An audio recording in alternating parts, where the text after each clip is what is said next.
Michael, do you understand this question? Can you help? I'm just trying to interpret it. I'm still trying to understand it, but if maybe you understand it better.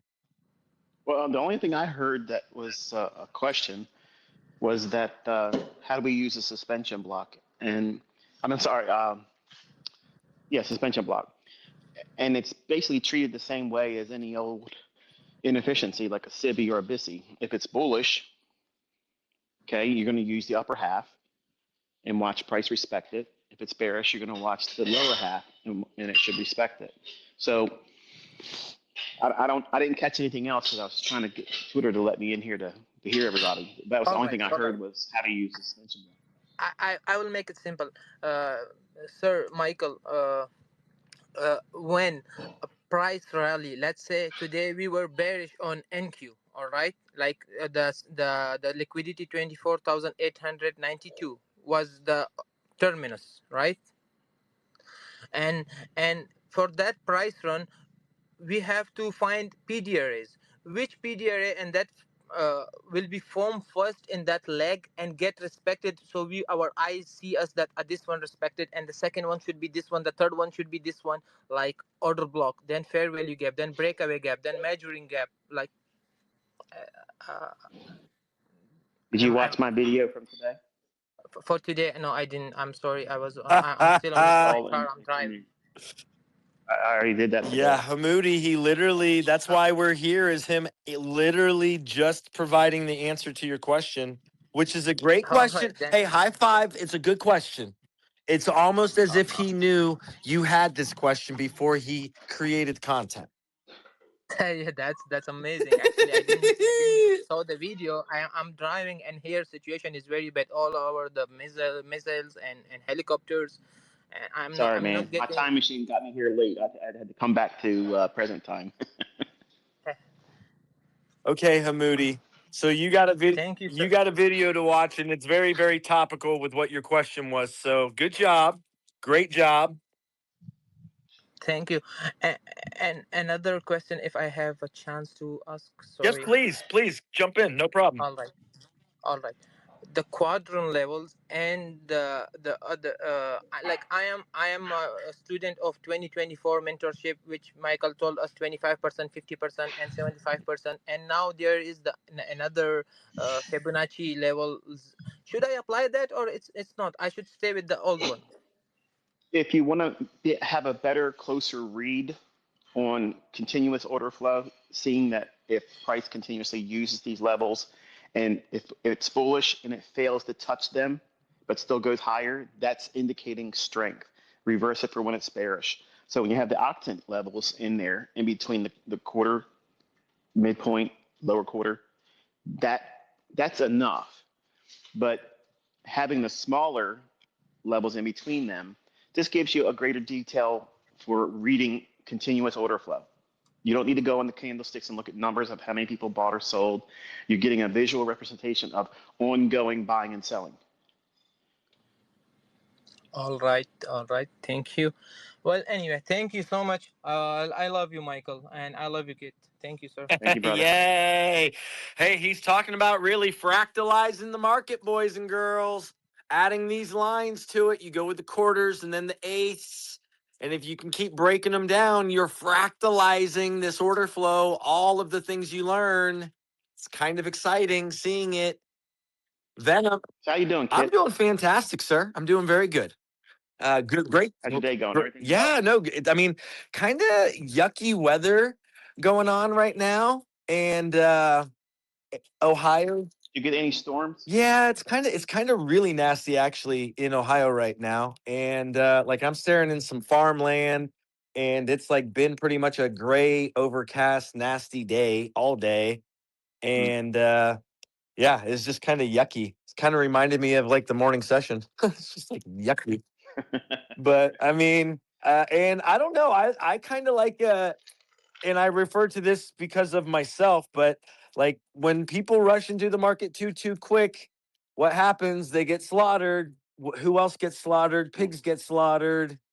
You kind of have these days where folks go running in, wanting, expecting things without having the proper connotation, context, and I mean the way you line things up, Michael. I mean, you really, really helped folks understand how to. Again, you're creating a matrix, and folks need to align where and how price is doing what it's doing within this matrix. And I mean, I think the class today was a master class. I thought it was beautiful. The way you were hopping up and down on social media, like, yeah, boy. But I mean, it's like you had the high and the low, and that's like, whoa. And when you Yeah. look at that precision, and then when you see what that is, what you can do, how little drawdown, how it was things that were lined up and anticipated within the grid, it was all within the realm of understanding, the realm of possibility. And yeah, to me, it was just beautiful. It doesn't get any clearer for the student who's following to kind of at least see the real life application of what we talk about here in Trader Roundup, and what the market's doing when it's doing what it's doing on the charts. So seeing it after the fact, but being able to talk about it as if it were within foresight, or that ability to predict, again, as you said yesterday. I mean, there are huge hedge fund managers and billion-dollar corporations and all of these things that are spending all this money trying to figure this stuff out. And the candles Or kind of show paying for inside themselves. information. They're paying for inside information, trying to Yeah. get in sync with something that, you know, I tell you, like I said it the last time we were here together, it's like when you really understand what's in your hands, what you're learning, literally, it literally is what everybody else on this planet wants to know. They all want to know this, and they spend fortunes. They break the law to get it. Senators break the law just to trade with inside information, and they all turn their heads pretending it ain't happening now, just so they can enrich themselves. And here it is, being shared for free on the internet. Some old guy. I don't know. I don't know where he came from. Yeah, I don't know what his deal is, but he's just got this thing that he just wants to share it. And this year is just basically MythBusters. Okay, I got a long list of things that people said he can't do this, he can't do that, he can't do this, he won't do that. We're going through all of them. Okay, and things that I taught, I'm showing you that they're absolutely applicable. I'm showing you that you can start from the lowest degree of leverage. So that way there's no ego there. There's no reason to be fearful. And anybody can start. Anyone. I mean, think about how much it costs to hold a micro contract. It's next to nothing. Less than $100 if you trade through AMP, and I'm not repping AMP. But think about that. That's wild. And you can build that up over time if you take your time. Anyway, I'm having a lot of fun this year. I think everyone's having a lot of fun this year, Michael. I mean, you are revealing and exposing just a level of information, of depth, of knowledge. I mean, we're in this. It's like there's this. I don't know. The world is what the world is, and there's this kind of level of sense of urgency of what it is. But we get to be here and do what we do, and get to radiate and send like just positive energy to folks, right? Yep. Help them really empower themselves with good, solid information. And I love that we can just come here and stand on that. And Yep. that's all we're here to do, is really help people empower themselves with this information that's been your life's work. And I just feel so privileged and proud that I get to stand beside you, with you, and we get to talk to so many folks that to get to come up, and their aspirations have been to talk and ask questions. And I love it, brother. I just really, really do, from the bottom of my heart. Like, and I know the community feels the same way, but like the engagement this year, the back and forth, like it's just wonderful, bro. It really is. Yeah. I love it that we're all down to earth. We're all, nobody's trying to be better than. I don't have to, Nope. talk down to anybody. We're all the same here, just hanging out. And I want to see you all do well. And if you have questions that I can help you with, then I'm here for it. And I love that it's just getting more organized and more powerful. Like, we can bring one person up at a time. It can be you and I. We can have a conversation. We can work with them. You can work with them. I can kind of help mediate, sometimes we just get some stuff and we don't know what's going on. So Yeah. You know, I mean, that's kind of the fun part, but that's a challenge. But that's why we're here. That's why we do it. 5:50. I like the time. I like the macro. Boy. Kit, I'm sorry. A quick question, if I can get a chance. Last one, please. Sure, buddy. I know you've been excited. You're all over the DMs, so I know you're very, very happy, and you have a long list of questions. So I don't mind. Thank you.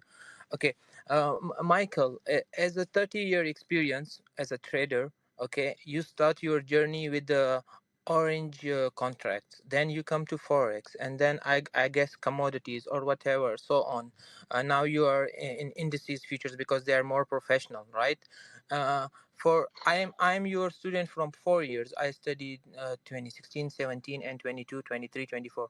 In this environment now, right now, I'm familiar with NQ because most of the time I study from your lectures in NQ with the diversion with ES, and the second pair for me I sometimes choose gold. Okay, but now in these environments like this war scenario on everything on, should we watch the crude oil and take risk there for a bit because that market is liquid? What do you think of that? I I have to be very, very careful in what I say about these types of markets. That's why I backpedaled from silver and gold because I knew the volatility was going to start hurting people. Calling it up there was easy, but now we're in that part where if you don't know what you're doing and if you're not really careful about what you're risking, keeping the risk very, very small, you can hurt yourself. So that's why I basically say next to nothing about those markets. And now crude oil has entered that same realm where it's you can touch it if you want to. You can risk it. You can do all those things, but you're not going to be able to say ICT told me no. You did that all on your own. So I told you we would probably see a run up in crude oil. It popped up there. I told you to take some profits, and the whole thing came right back on down. What's actually happening is a lot of governments in countries that have reserve oil, they're just basically dumping on the marketplace, and that's only a short-term fix. And the longer this goes on, the more eventually what's going to happen is we're going to see crude oil and energy prices go up. I'm not bearish on crude oil. I'm not buying crude oil. I'm not trading crude oil. So that way, I'm not telling you, copy me. I'm not saying I'm going to come back later on and say, look how much money, and here's my executions in crude oil. I said I wasn't going to be trading silver. I wasn't going to be trading gold, and I'm not now trading crude oil. So those moves, in my opinion, are done in terms of where the safety entry was. Now we're not safe. We're in elevated volatility. So to answer your question, I went around a long way, but I'm telling you, I would not be touching it, especially if you're not experienced well or well capitalized. So I just want to add to what Michael is saying. I mean, folks, you got to understand this is all education. We're trying to help you learn and understand the markets, right? Like where and how. I mean, certain markets are going to be exposed to a level of volatility that it's just not going to be safe to be in. And you, as a trader, especially as a novice trader within this education of what you're trying to learn, the last thing you need to do is be applying yourself to this volatility. Now, if you're learning from an education standpoint, that's one thing. But I mean, there's no way that you're looking at engaging these markets in any other way than just simply learning how they operate and how they flow, right?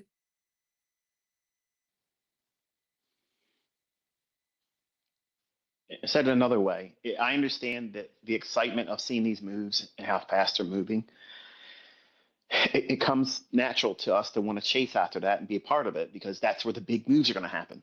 But that's where the big pain comes too. If you're wrong, it's unforgiving. Like you have next to no chance if something reprices quickly, boom. Let me paint an illustration for you, okay?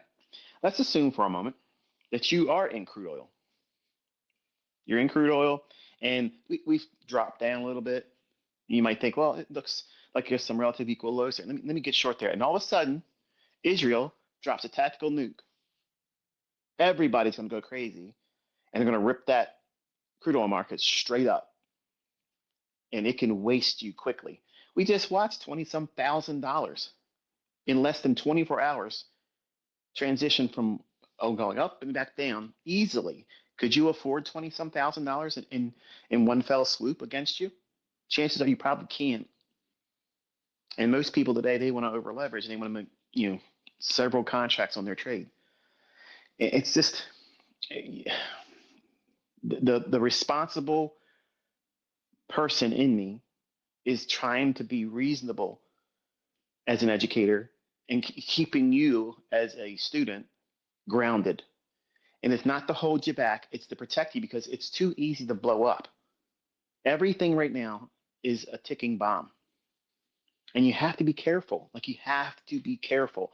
And as soon as you get a winning trade or two, you start thinking, well, these micros, I'm doing okay with it. It's working, but I want to make some money. Let me just go in here and just do 3 minis because my account says I can do it.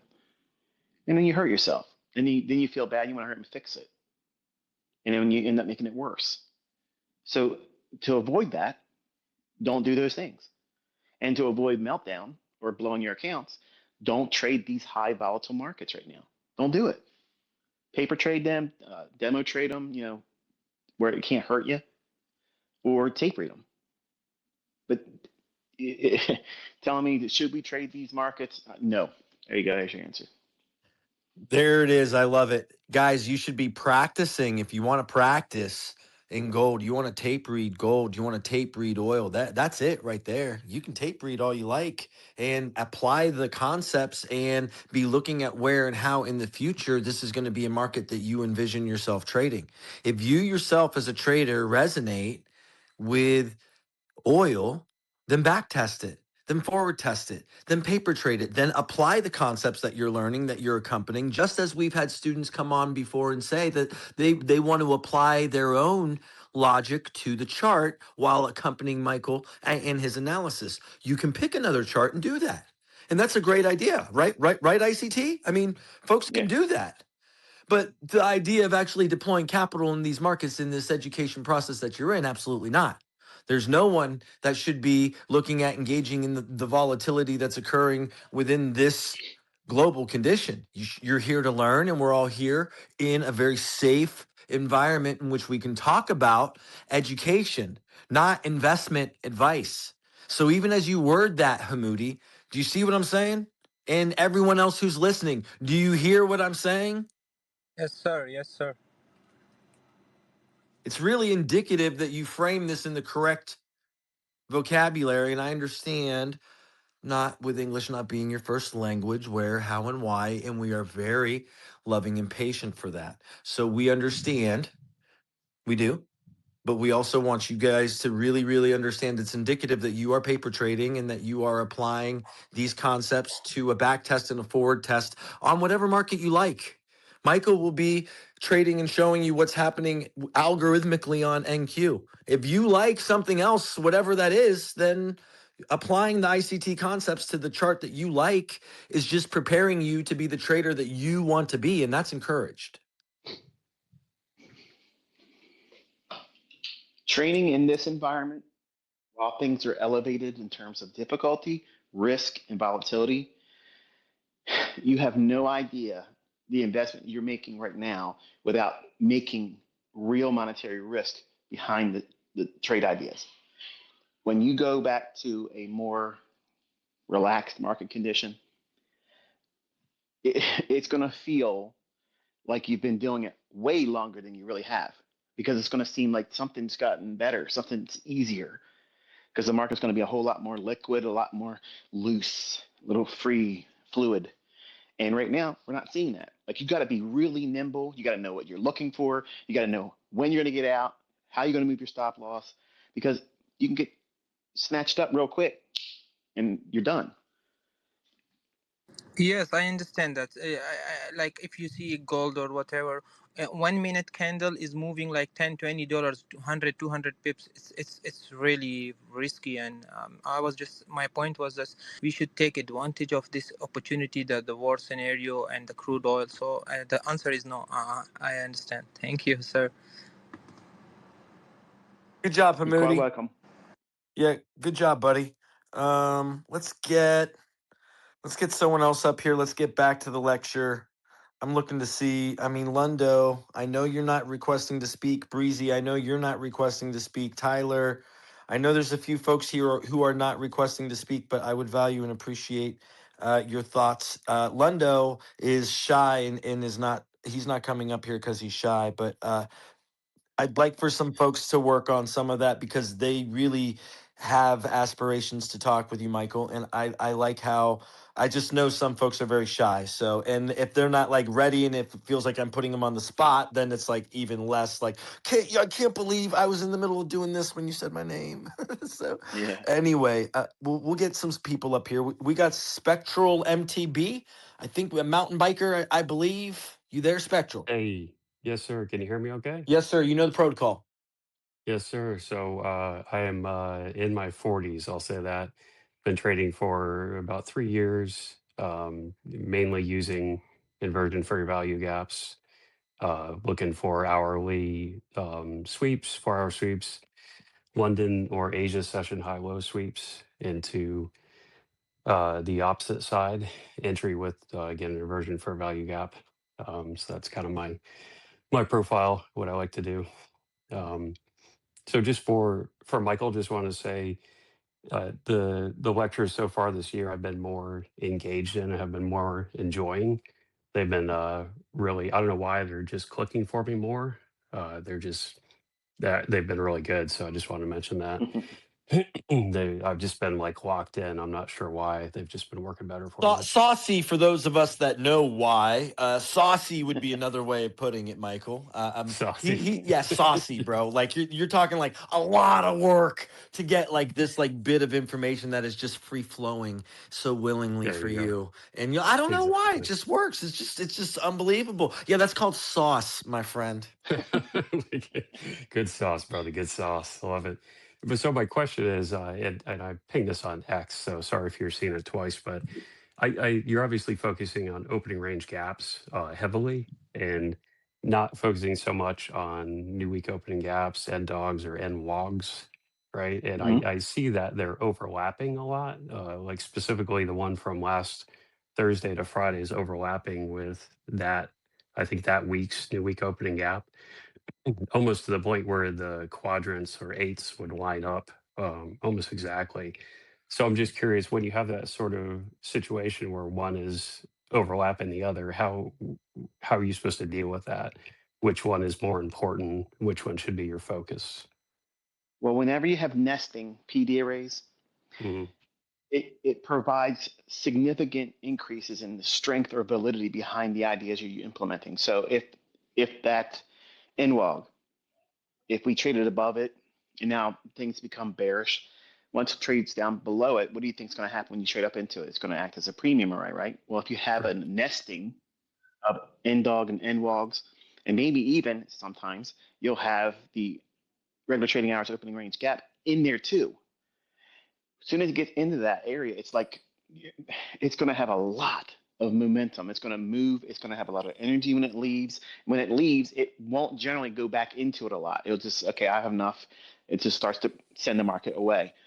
So that's really the only importance that I place on it. Like there's no other secret to it other than that the more behind that idea and the grouping that PD arrays show and shared in an Mhm. area or range, once price gets in it, anticipate a lot of fireworks. Gotcha. Okay. And if they're roughly like on top of each other, like the opening range gap high and low is almost the same as the new week opening gap high and low. Is there one you would prefer to pay attention to more than the other, like the opening range gap, if it's like today's I'm gap going to or use, yeah, yeah, I would, if there's an opening range gap, regular trading hours opening range gap, I would look for those levels and I would be monitoring them and just looking at the overall nesting aspect as, okay, we're going to have a lot of movement. And I would just keep my focus on the regular trading hours opening range gap because those levels are most right now, they're I don't want to say fresh, okay, but they're the most impactful because they've yet to be utilized. Whereas perhaps the previous NDOG or NWOG may have already had its soiree through price action being using as premium discount arrays and traded off of them. But these levels, once we have a regular trading hours opening range gap, they're virgin, like they haven't been touched at all, and Hmm. that's where my focus is going to be primarily. Nice. Awesome. Thank you. Have you been kind of ignoring, for teaching purposes, the NWOGs just for the sake of clarity so that you can focus I on had a the. lot. I had a Mhm. lot of questions over the holiday. If I could teach more about it, what things could I teach in it in kind of like a advanced perspective, or how to use them with consistency? Like, what do we do with this, and what do we do with that? And just because it fills the gap, does it do anything for us? Do we throw it away, discard it? And how many uh, regular trading hours opening range gaps should I keep on my chart?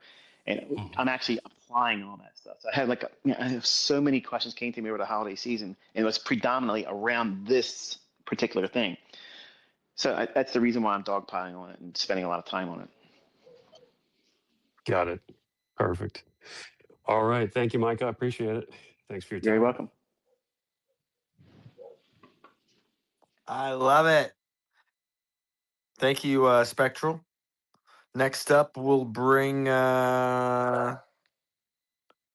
JCFX 21. I got Lundo here? Wait, Lundo. Lundo, hey, London, long time follower, first time talker. Yeah, Lundo. I can't hear you, buddy.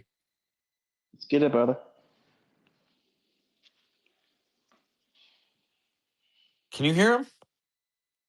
I don't hear anything but you. Jeez, Luis. All right, Lundo, you can drop down, come back up, maybe power down, power up. That's the tech secret here at Trader Roundup. So,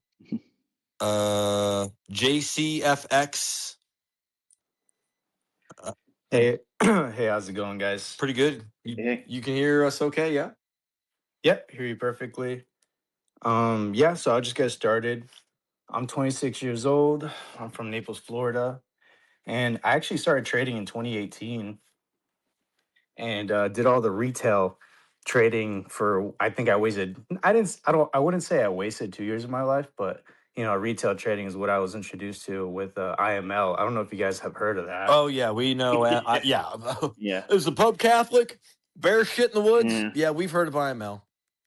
yeah. They ripped my shit off for a long time. Yeah, I know they did, and I was that's how I got introduced to it, I know. I and get it. it was actually crazy because I actually prayed about trading. I would pray to God. I was like, God, give me something that I can make money in my own time, not have a boss. I remember praying for that, and in college, this kid was like presenting, what do you want to do with his life? He's like, I want to be a forex millionaire. So I was like, all right, what is this all about? So the rest is history. 2018, I did 2 years of that. And then in 2020, I actually got your mentorship in like underground, like from like a flash drive or like this website. Yeah, And everybody got it. yeah, I had no idea you had an ongoing mentorship. I was like, oh, like what is this? Institutional trading? Like, and I remember somehow you got pretty upset about it and you somehow like deleted the link and I lost it like for like a good 6 months. I lost it. Do you remember that, Michael? I know I had my team taking down a lot of the piracy links through Google Drive, and they were doing it all over the place. And I was taking down Telegram channels too. But it got to the point where it's just so many. If I take down 20 of them in one day, 50 of them will be up the following day. And I was just like, fuck it. I'm just going to let them advertise for me. And then there you go. I got 2 million people now. Yeah, so you took one of the ones I had down, and I was like, "Oh, I'm screwed. Like, what do I do now?" So I like stopped trading for a bit, and then, yeah, my friend was like, "Hey, like, he has a mentorship." So I ended up joining your mentorship in 2021, and Oh, from so there you're on, you're a paid student then. yeah, I'm a paid student. Okay, I got you. So you went Yeah. the piracy route first, and then you're like, fuck it, I'm just going to join it for real then. Well, I didn't even know you had a like ongoing mentorship. I thought it was just piracy. And You then thought someone it was was like, "Yeah, just using piracy. kids." That's how relevant it was. I swear, it was so underground. I was like, "Dude, what is this?" Like, it felt like I Yeah, was, I you mean, know. I found ICT underground too. I told him that it was. I mean, like, yeah. I mean, he was just real. He was very much an underground thing. Yeah, exactly. And then yeah, so I actually got to join the mentorship, and I was like, "All right, here we go." Now it all, I got serious. I did the mentorship. I did all. I did. I went through the whole process. So I'm alumni. I'm in the chats and everything, and pretty much, yeah. Thanks to you, Michael, I actually got funded by Top Step, Very and good. I've been trading with them for honestly just got funded. It took me a while. You know how you say, it took you what 6 years. You've talked about it before to like become consistent and profitable. It's just taken me a while. I just became profitable January. How do you I'm engage with building price, my bro? okay. You kind of So pretty bypass the much, protocol, so we're already getting an my idea here. No, I'm just my kidding. apologies. All right, It's so all I'll good. continue. So I mean, pretty much, I use like I when I first open the chart, I have all the charts up daily, monthly, weekly. I actually annotate the midnight opens. I annotate the new week and new day opening gaps. And heavily use the first presented fair value gap, 9:30 opening. That's when I trade is the New York or lunch. So pretty much, I look for a power of three. I'm a pretty simple guy. So You know, real quick, you use the power three and you highlight the true day open, right? Within your intraday yeah, profile of trading ICT. How yeah. important is the intraday true day close within your profiling? Just curious. Because one thing I never hear anyone ever talk about is the true day close within the profiling of IPTA and where and how everyone loves to talk about midnight. Yeah. I mean, I just annotated on my chart and pretty much like I've back tested it many times where, price tends to react off of, the true day openings. Oh, no doubt. No, I So love it. I just was yeah. wondering, do you even know what the true day close is? What is it? Ha ha ha ha ha ha. It's 1500 episode 4 core content month 8. Okay. Okay, perfect. Yeah. So I mean, that's just pretty much what I do. And I mean, I kind of want to go on like what's something I've been having trouble with recently. I know a lot of traders have been having this. Like today, for example, I was trading the market and I was going short. I was like, man, those lows look too clean. I was like, there's no way like we're gonna leave these lows for a while open. But of course, that's what the market tends to do. So I ended up going short today, like around 9:40 because it actually did align to my midnight open the true day. So I went short and then I got stopped Mm. out. And then I went short again when I saw it, wick up. I saw like that huge wick at like 10 a.m. I went short again. And the problem was like I did risk a lot, like for like my liking, the first trade. So my second trade, like I was like so hesitant. I was like, And man, tell like, me, tell me your position size.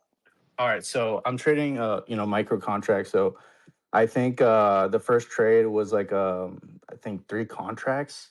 So I ended up losing like I think like $600, and I was like, crap, like that's not something like I want to like lose. So I risked more than what I could afford to lose, I guess. But and then like I went in again, like I said, so I lost 600, and then I went in again, and man, I just got this like fear. I was like, oh, if it goes up again, anything could happen. So I ended up like stopping myself out, which is my number one rule. It's like do not stop yourself out. I put that stop loss there for a reason.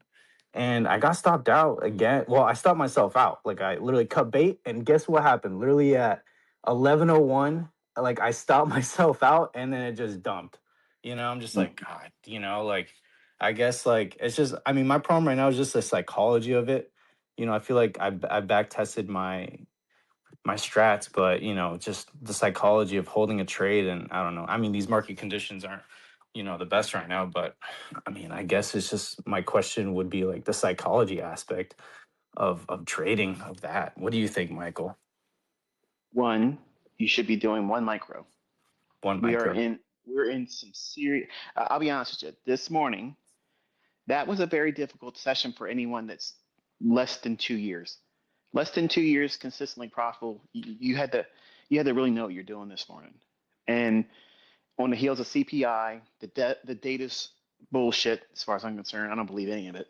And we're in this really weird funk in the daily range. Like we explored it a little bit the other day, and then we dug right back up inside of it.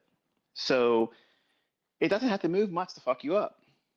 And when it lays down 1 second, 1 second ranges, and it's moving 20, 30, 40 handles, in one clip, bang, it don't take long for you to lose a lot of money, even if you're trading a couple micros. And that's what I'm trying to get at with the previous student. Where we're at right now, it's unprecedented.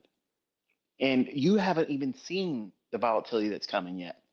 Wait till they loosen this indice market up. Wait till that happens. You're going to see 2,000, 3,000 point moves, just like this. It's going to happen.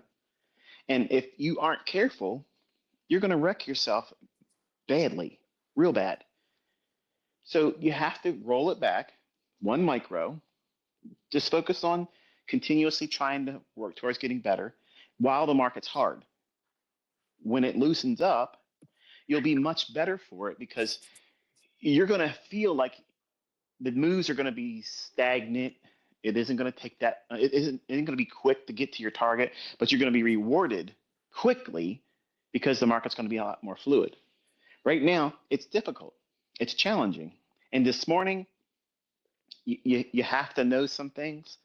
And that's why I wasn't chatting it up on this morning, because I knew the volatility was going to be high. And I said anything and I led someone to do something, they could get quickly hurt and bad. Look at what it was doing. You talked about it. You were shorting it when it was running up. It was violent. Like it was boom, boom, boom. And you can get hurt fast with that. Like you can get really hurt. So my advice to you is when you take a loss, stop. Go into just tape reading. That's what you should be doing right now, all of you.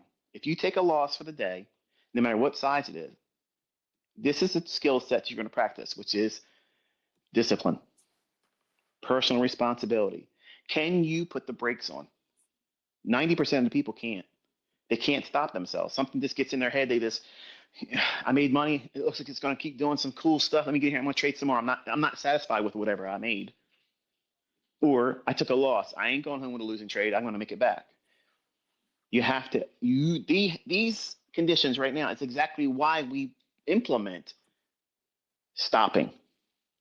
One of the things I saw, and I think it is just maybe introduced it first, or that's the only one I'm familiar with, that you can lock yourself out. Once you did whatever you did for the day, you can lock yourself out, so you can't even log back in to do any more trading. Am I correct? Is that what Top Step does, or am I thinking? Yeah, no, Top Step does Yeah, it. So yeah. does Tradeovate. Tradeovate does it, and I think Tradeovate just started doing it as well. They've been claiming it, but locking themselves out. That to me, that's one of the most beneficial things I've seen be implemented, because once you do it, it's not like you can say, well, let me go in there and change my mind about it. You're done. And that helps. That really helps with accountability, responsibility, ownership. And if you're not going to work on those skill sets, these environments that we're in right now, they're absolutely going to level you. You'll blow everything. You'll blow it. And the long and short of it is, by doing these things, it automatically, by default, builds up positive trade psychology, and you don't wrestle with the negativity. Like, I'm sure you're going to lay down tonight and lay in your bed and think to yourself, like, shit, I wish I wouldn't have done that second trade. The first one was bad enough, but I shouldn't have done the second one. And that's avoidable. The second trade shouldn't have happened today. And when you talk about how when you got stopped out on the second one, and you said, oh, and it really dumped, like you're like you were talking to me like I never traded before, and guess what happened? You ain't gonna believe it. It Yeah. so I've been there. You won't believe what it did after. Oh Yeah, my! It's like exactly as right. soon as I closed myself out, it dumped, and it's just crazy. But no, you're right. Like I did stop. I was like, you know what? I turned off my computers. I went to the gym. I did my prayers because I'm a Christian, so I just started praying to God. I journal too, so I use Discord to journal. So it's like the most organized way of doing it. If you guys don't know, you guys should. I definitely recommend you guys use Discord to journal your progress because you Yeah, can it's like screenshot a private everything. server for yourself. It's a very good way to stay organized. I definitely agree with you there. It's an excellent way for an individual to organize their trades. Exactly. So that's what I did. Like I literally closed out, and I actually have been watching the market for no reason. I'm just home right now. I'm off because the thing is, I'm off one day this week, so it's like today is like my only day I could trade. So it's kind of like a little, it's a little tough. But we're really busy right now at work. So that's another reason why I was like, all right, you know what, it's time to turn it off. Next week is gonna have to be, I'm just gonna have to work, back test and continue my journey. But yeah, I mean, those are all great points, Michael. I've been really following your stuff for, many years now. So, I thank God every day for introducing me to your content. And I know that you know, you've got God's purpose on your mind and you're here to share it with us. And it's a blessing. I really appreciate it, Michael. Thank you very much for that. Well, So that's all for me. well said, buddy. Well said. Very well said. Got to bring up my boy Lundo and got to see if we'll get Pippi up here too. I don't know if Pippi heard the, Pippi, go back and I know. Here's the thing: Pippi's busy working. I know what Pippi's doing right now, but Pippi, go back and watch today. It was 26, 27 minutes long, and you'll see someone answered someone's question on the YouTube. So anyway, I know you're here. That's awesome. Alex is here too. Took almost the same trade. Alex was very boisterous in wanting to take that short, and he took it all on his own. It was really good to see. But back to Lundo. Lundo, are you there, buddy? Yo, Kitt, Yes, Lundo. High five, buddy. how you doing? How you doing? I'm doing great. Pretty please tell us your story. Yes. Hi, Michael. Hello, how are you? So, my name's London. I've been trading since 2018. ICT concept since 2022 was the first mentorship that I watched. When you first started trading, if you don't mind me asking, what did you start with? What asset class and what discipline of trading did you try to implement? Like before you, like in 2018. Yes, sir. Yeah, so in 2018, I was kind of trading like mostly stocks and stock options. I was Okay. in a few groups like puts and calls, like zero DT, just gambling basically, with retail concepts, bull flag, bear flag, all that, you know. My guy, bro. Nothing wrong with that. But yeah, you got to start somewhere. Yeah. And then 2022, you started your YouTube mentorship. And ever since then, it's just been your content, all free content from YouTube and X. I've never been in the paid mentorship, but guys, the YouTube and the X, if you just follow that and dive deep, it's plenty. Is it worth the money you spent on it? Oh yeah, well worth it.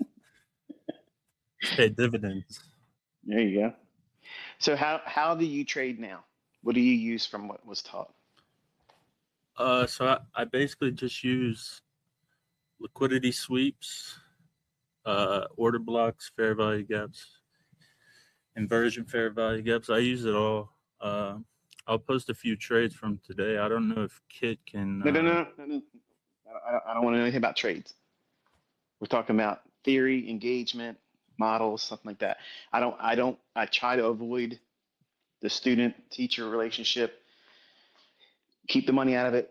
Keep that stuff. That's not. I don't want to hear about those things because it gets in my head and I start thinking about the first. I have a mantra I go through before I start teaching. Before I start talking, I'm going to say what I need to say, and what I'm saying. These are my words.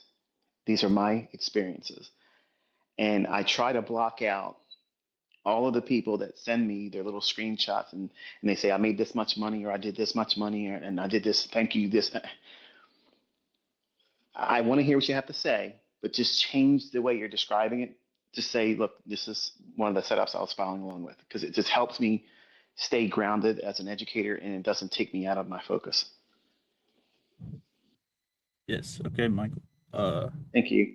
So, as a protocol for like my most of my trading in terms of like day trading, I'm using the daily chart, the 1 hour chart, the 5 minute chart, and either the 1 minute chart or the 30-second chart.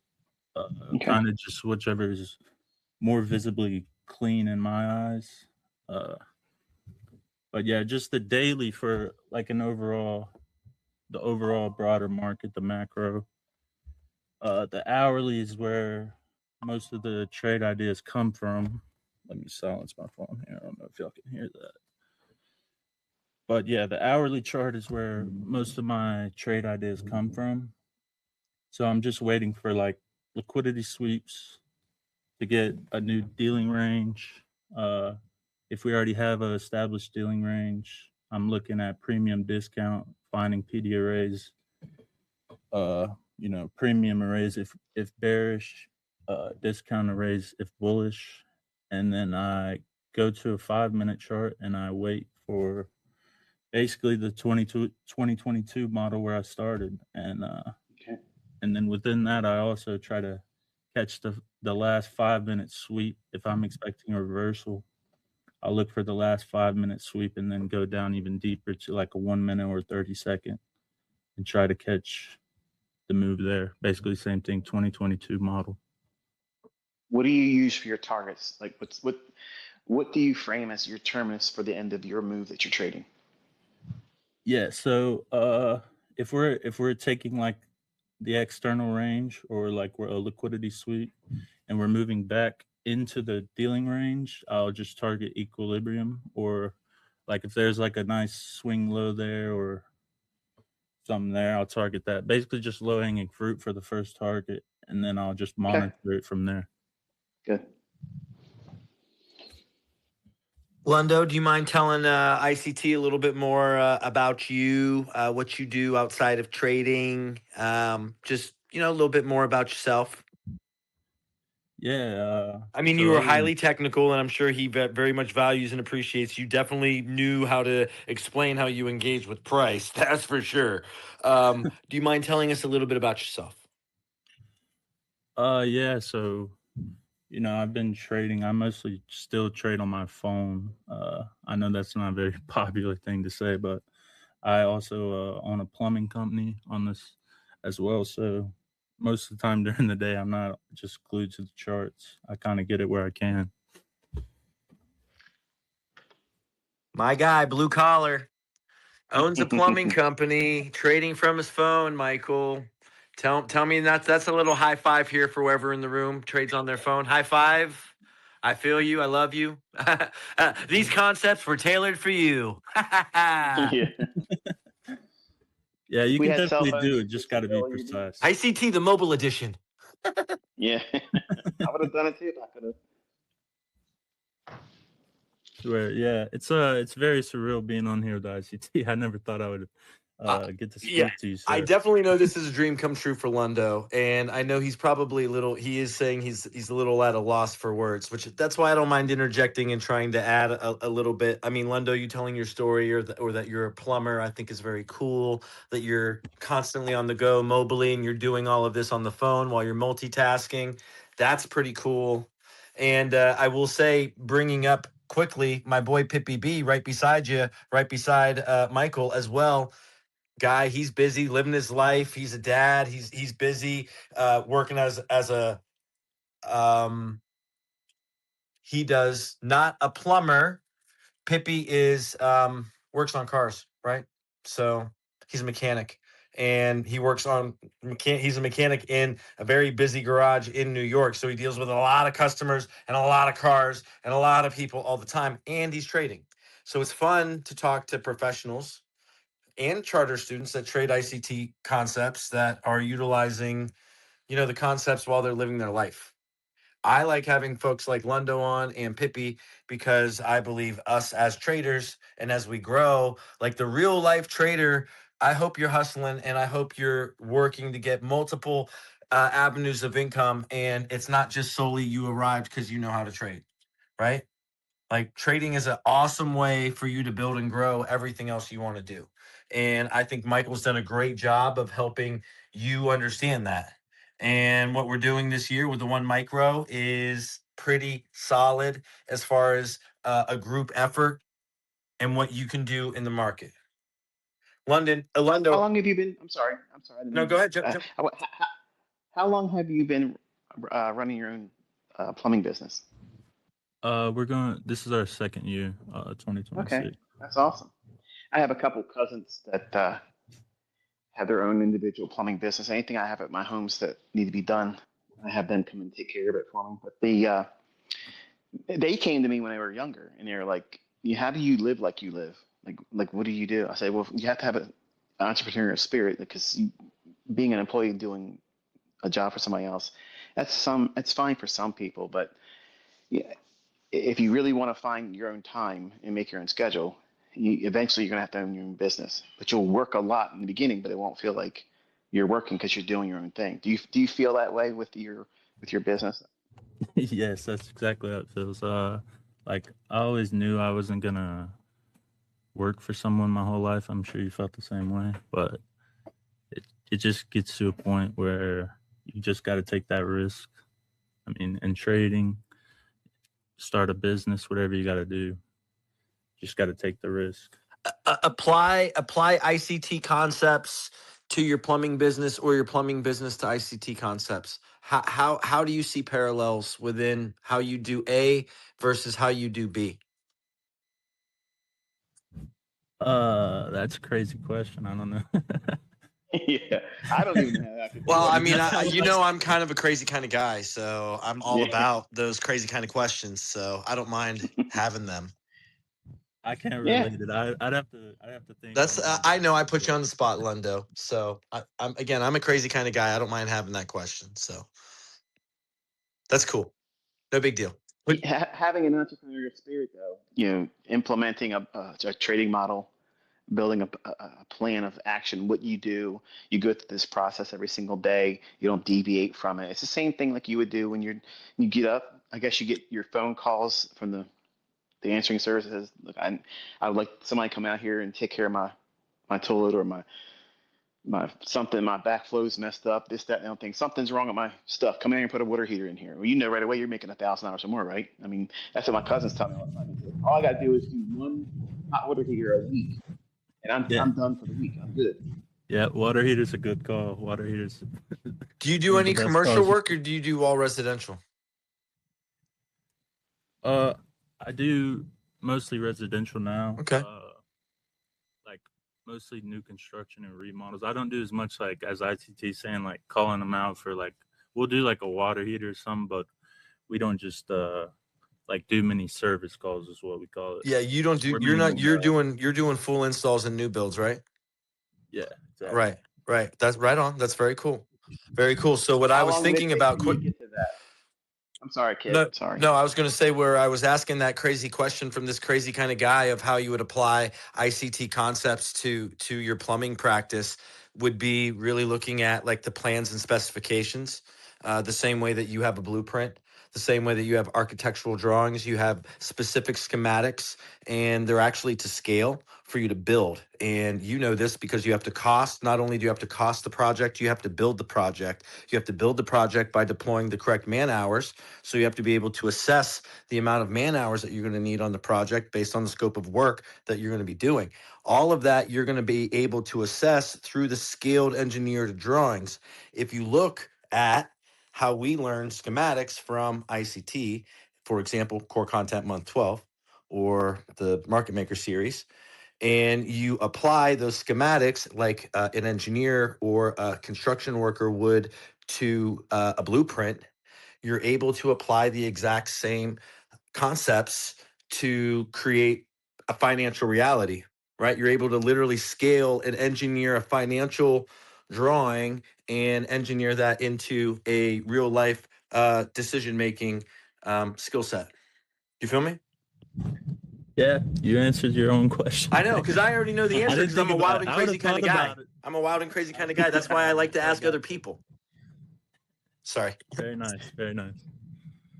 I mean, I've thought about this because I'm also I work in construction. Plumbing is one of the things I do. I do structural, I do electrical, I do civil, I do several forms of engineering and development, and I do it in the forms of hundreds of millions of dollars. for the state of Ohio and for private investment, private equity. That's how I've built my career outside of trading. Time and price, but within construction, project management, which is, again, a schedule. In these drawings that we're talking about, I fortunately was the person who hired the architect, who also put the bid out for the contractor to then perform the work for the owner. And I worked for the owner, so they had to represent me. Just like I'm an ICT rep here, I'm repping the owner over here of his concepts. Okay, I'm an owner rep. That's what I've done in my life. So I'm an owner representative. So I am representing the owner, who is Michael Huddleston.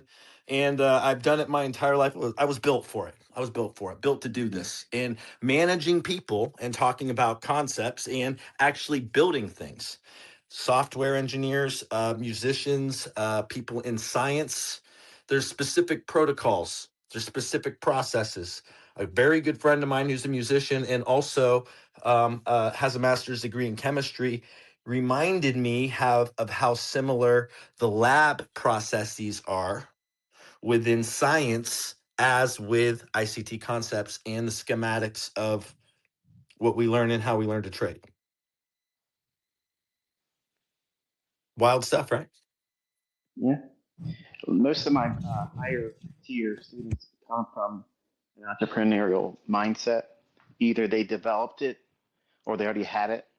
And the ones that don't, generally, they make the most common mistakes because, let's just be real, that no one really teaches us in school to be entrepreneurs. You're being trained to be a drone, to go out and work for other people and be part of the industrial complex. So, I mean, it's sad. I when I was younger, I was trying very hard to get into the education system, and I wanted to go around and just do like, when you go to school, you had like an assembly, and you go there and you listen to people talk about join the military, join this, join that, or do this or do that, or maybe you saw a magician do stuff. And I tried very hard to get into schools, even into colleges, and even with broker statements saying, look, this is what I would like to show them. This is an investment idea that maybe they could use this to kind of like offset some college tuition, because that way they can see something from it for themselves. They say, oh yeah, well, he's not teaching them to be an entrepreneur and not go to college, but this is a way to pay for that in a way. They were not interested at all. It was like, no, we can't have that. I'm like, what the hell? Like, why wouldn't you want this? So I don't know. It's always been a frustration on my part. And when I had my kids, when they were growing up, their friends would come over, to swim or hang out, whatever. And they're asking me, like, what do you do? I said, what you're seeing me do right here. This is what I do. And they're like, but what's your job? I said, I look at these charts and I make a decision about where it's going to go. And then I invest on the decision, on the outcome. And I run businesses, and I have real estate, and I have companies that I'm not going to talk about while I'm on here, but I'm constantly doing things, and I don't want to be an employee. So their friends would be like, wow, if I were to ask you if you could tell me which one to pick to start from, what would it be? And I don't know. You got to go where your heart takes you. And if it's something like what led you personally to get into plumbing? Are you from a family of plumbers? Did you have a friend that had a business, or did you go to trade school and that was what you took up? Like, what got you into it? It's kind of just finding whatever opportunity you have. I mean, I have a business partner as well, so it's not just me. Okay. He comes from a family of plumbers. I didn't necessarily, but we kind of just came up with a plan because so his dad's a plumber. He owns a company as well, but his dad's company mostly does out of state work, which I live in Alabama. His dad's company mostly does out of state work, and my uncle, uh, he remodels houses, he builds houses, and I knew that like once we got established, he would start giving us his work, and then his dad owns a company, but obviously they get calls to do work in Alabama as well. So knowing that I would get like most of my uncle's work and he knew that any work that his dad got in state, which they don't do, we would get that work too. So we kind of just put it together, started a company, and we're still going strong now. So Does your friend or partner, does he trade, or has he any interest in doing it? not a clue. He doesn't have a clue. I'll tell him what I'm doing, and it's like talking to. I mean, he has no idea. So essentially, you do the business administration and he does the operations. And you came to the table with a pretty strong network and a savvy understanding of business administration. And he came from a family of plumbers and understood the operations and like the field site side. Exactly. That's exactly Right on, bro. I could sense that. You're more the savvy business entrepreneur, and he was the more blue collar pipe fitter. Yeah. I do have to get my hands dirty as a new company. It's not easy, but yeah, try to keep it that way. But it's your company, so it doesn't feel like you're working for somebody else. And any extra hours, you're getting the benefit for it. Yeah, exactly. That's awesome. I love it. Well, I'm glad I got to get on here and talk for a bit. Speak to you, Michael. That was awesome. I just want to say to anyone listening, like I never went through a paid mentorship. Everything I learned from ICT Concepts was for free on YouTube, for free on Twitter, X. So don't think just because you're not paying, there's no value in this. Like Michael doesn't have to give you anything, and still here he is showing up every day, giving you way more than he has to. Like I'm sure he doesn't have to be doing this. So take it while you can. Yeah. Thanks. Appreciate that, man. It's nice meeting you. Kitt, we'll be in touch, I'm sure. Bro, I want to give you a big hug, high five for sure, my man. I know this is a big deal to you. I know you're excited. I'm excited for you. And I just know it's nice. So you're going to remember this. I'm going to remember it with you. And it's cool, man. It's really cool. Yes. Thank you, guys. Have a good day, man. It's my boy, Lundo 2K. In the trenches, lots of conversations after hours, little, analysis, kind of rabbit hole, ICT concept conversation. I love how the term by Michael was brought up of Easter egg, because I definitely think those within the community are shared as well. And I never had thought of it that way until he actually said that. And then I'm like, fuck. I've been giving out these Easter eggs, and I didn't know they were fucking for everyone else. I'm just here just like, here, Easter egg for you, Easter egg, you get an Easter egg, and you get an Easter egg. And Michael's like, bro, you fucking busted my balls here. Like, it's my mentorship here. It's like I left these here breadcrumbs for folks to find, and you're playing like the Oprah Winfrey game here. That's not what this is. But no, I catch it. Hey, I am very. I'm aware. I'll just say I caught it. I'm aware. No more. Let's stop with the Easter eggs, Kitt. Let's let folks work and do what they need to do. Okay. And anyway, we're here to understand and hear your story and how you are doing with it. So, Alex, longtime listener, not a first time speaker. I want to bring him in because he was following the live stream with me and he was already independently doing his own thing. And then he jumped in with ICT and he was really kind of tapped in. Alex, you there, bro? Yo, what's up? What's up? Bro, great trade today on MNQ. I saw you doing you, bro. I saw you doing you. It's all down to Michael, man. Well, I appreciate he appreciates that you give him credit for the concepts, but that was you making the decision, right? So good on you. Good on you. I mean, I know I saw that, happening, and I was like, okay, let me see what's going to happen, right? You said real time in the comments. You were the very first person that was like, I'm short. First person. I mean, I'm short. I like shorts from here. The level of Michael, you mentioned this morning. That's the level I have on my chart, right? So you literally give me the vision. Like I have your vision. I don't know. Like I feel like it's sometimes I don't want to say things, but I feel like I'm you. That's good. That's intuitive, bro. That's you in touch with your intuition. And I'm telling That's you because I was out back in the days. I'm telling you, Michael. I'm from Romania. I'm 26. Okay. Now right now I live in Switzerland and I have a car business. I have Damn, you're in Switzerland now? yeah, I live in Michael, Switzerland. let Yeah. me tell you, this dude, he's been in Turkey, he's been in Italy, he's been like on Trader Roundup. This boy, this man, he has been traveling. He has been some places. And I mean, he's like, I'm in Turkey right now, and I'm from Romania. I mean, he's hustling. Good kudos to you, bro. I see you working. You're working. Yeah, yeah, yeah. And yeah, I mean, first, I'm telling you, I'm not only on training. I have all stuff, a lot of going to do, but it's because having cars, all that dealing with this, like I need to give back the cars to the clients, and all this stuff. I own a M5 competition, so yeah, I mean, trading is helping me manage to pay the rent for the car, so it's helping me manage better because I have a lot of expenses. It was winter less expensive, so also helping my family provide for them, and Yeah.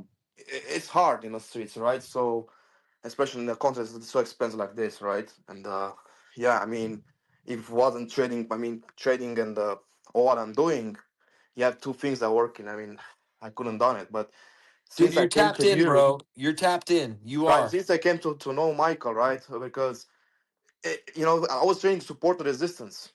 I came in this markets from 2020. I was a a musician. I was making beats. I was making like hard dance music. I was like making that, but I have no revenue for that. I have no sponsorship. Nobody cared about me. So when I was 16 years old, I heard about trading, but I didn't get into it. You do music too, right, Alex? I was a producer. I was making beats like normal beats, and I was producing hard dance music, like hardstyle, like Dutch hardstyle, like progressive house stuff like that. But I was spending like hours on the projects. I said it's too much for me. I mean, nobody. And now you're working on doing some business outside of the chart, outside of trading in Switzerland now, right? Yeah, in Switzerland, you know, I have people that I go with, but only people that I know, right? I don't rent to people that because something can happen, right? But it's more a disciplined country, let's say, than other countries. Because I lived in Italy for like 10 years, right? Yeah, no, you're hustling. You're hustling, bro, and you took a good trade today, and that's awesome. Yeah, but Michael, I mean, when you mentioned that level, I say, oh, this he really knows where it's going. So yeah, I mean, it's awesome, right? If it wasn't for you, Michael, I wouldn't be who I am today. Because trading was very hard for me. I was say I was never gonna be able to do this. But when I saw you, because I was in the moments, Michael, when I fought myself like I was psychologically down. This day I got Monday and Tuesday. I'm saying I got wrecked. I got wrecked with this market. It was very difficult to handle. So what the is going on? Am I wrong all the time? Because I can be wrong. No, the market is doing zigzag, up and down, up and down, up and down. I said, what the heck is going on here? Right? And said, and I'm following you and saying it's very difficult times right now.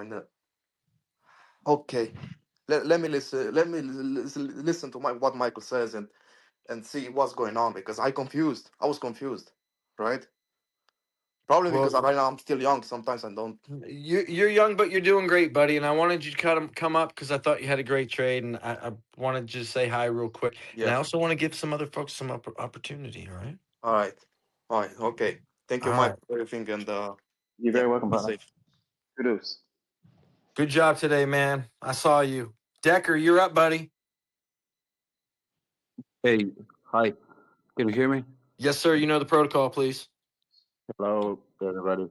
Um, I am from Serbia, Central Europe, for the folks that don't know it. Very small and problematic country, but let's not go into it. Yeah. Um, yeah, so I'm a father of 3-year-old, and I first heard about ICT almost 2 years ago. It was April 2024. Basically, in 2017, I believe, I was working at the bookmakers, and that's when I first started, learning about, what a candle is and all those things. So I started with the major things that pop on YouTube. like trend lines, supply and demand, and all these things. And I was like, this is really exciting, And at some point, I was like, this shit doesn't work, And some things happen in the market, and I was like, I need to understand why this happens. I would just see a spike. I used to try to trade gold, by the way, and I was like, what the hell is this? And basically, um, I gave up after some time. I completely forgot about trading. I was like, I don't understand this thing. And How old are you again, bro? 36. You're 36. You have a 3-year-old daughter, you said? Uh, it's a boy. Yeah. Oh, boy. I'm sorry. My bad. 36 with a 3-year-old boy. I like the numbers. And Yeah. what do we got going on? Yeah, basically, so I a friend of mine introduced me, with ICT concepts. Before that, like I said, I only knew about trend lines and supply and demand and those kind of things. And when I first heard ICT talking about, I can't really remember the first video I stumbled upon, but I was like, this guy is on to something. And then when I went to his channel on YouTube, I was like, damn, like all these videos, like I don't know, like 600 at a time. And most of them are like 1 hour plus long.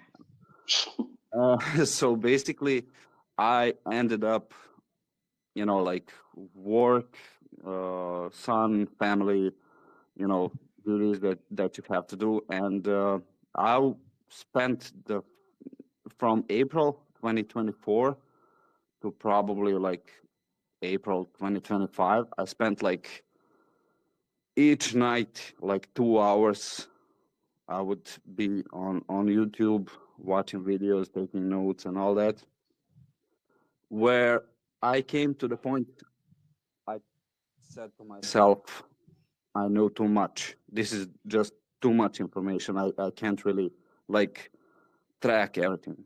And so 2023 mentorship started, when introducing first presented fair value gap, um, opening range gap, and those things.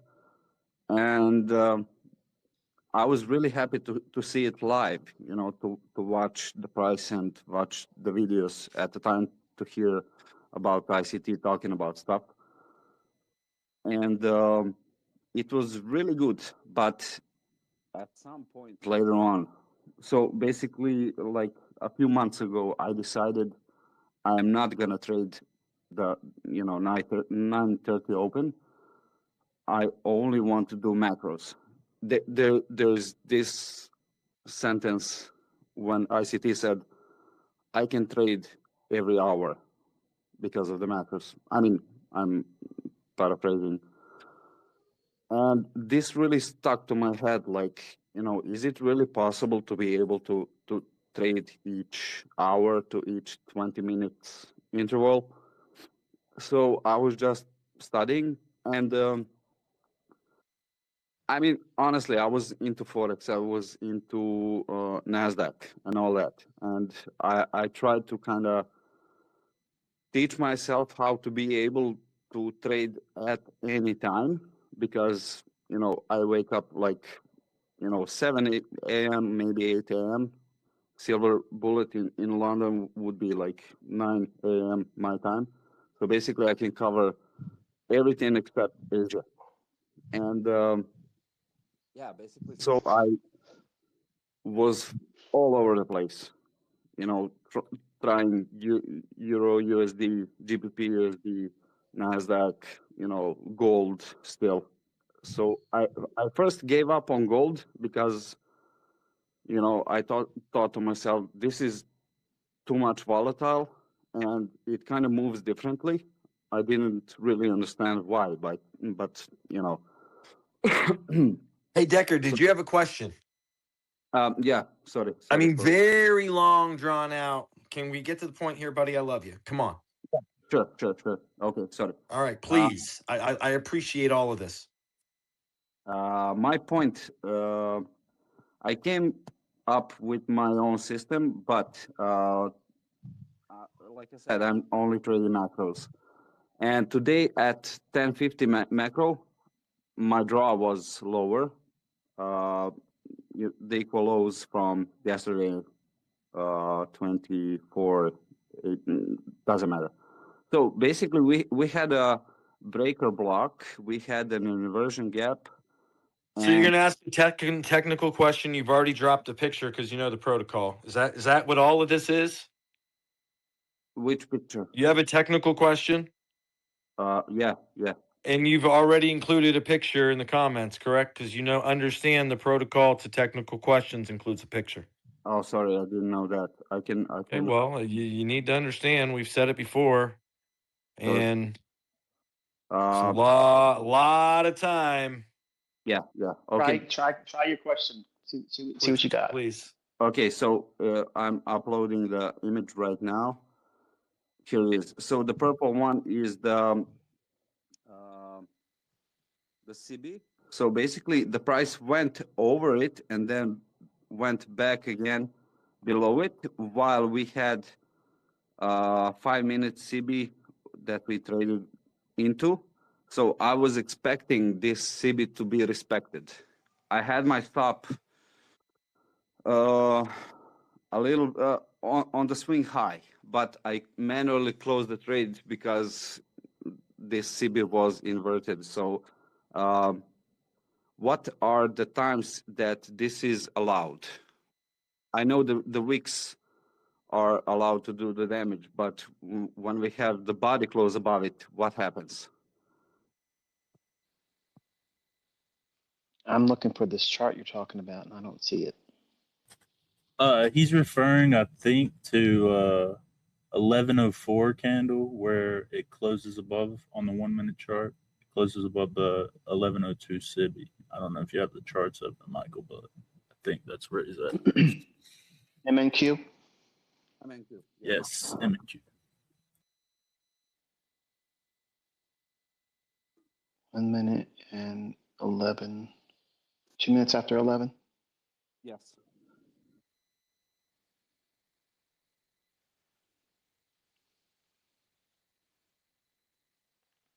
Are you asking specifically about the 4 minute candle? It's a 1 minute CB 1102. Right. I got that, but what about it? Are you asking? I'm not sure. So it hit the first presented fair value gap, created SMT at the high, and then went lower. But it went closed the candle above that CB. The fourth minute after 11, 1 minute Yeah, candle. exactly. Yeah. So Okay. I'm not sure. And your concern is what specifically? Is it because the body was above that high of the Yeah. fair value gap? I am concerned why it closed above. Why didn't it, for example, just wick higher and then, close somewhere in the CB?